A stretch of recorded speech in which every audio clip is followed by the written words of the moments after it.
এটা ছবি লিখি ভালো দেখে।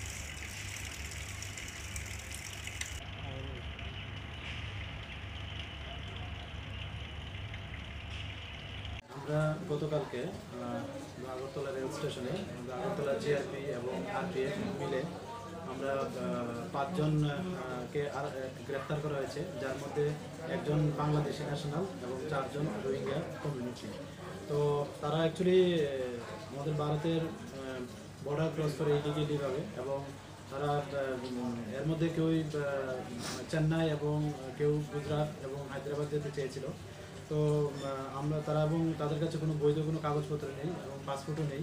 তো এই সুবাদে আমরা আগরতলা জিআরপি থানাতে তাদের এগেনস্টে একটা মামলা হয়, যার মধ্যে বিএনএস, ফরেনার অ্যাক্ট এবং আইপিপি অ্যাক্ট আছে। তো আজকে আমরা তাদের মহামান্য আদালতে প্রেরণ করছি।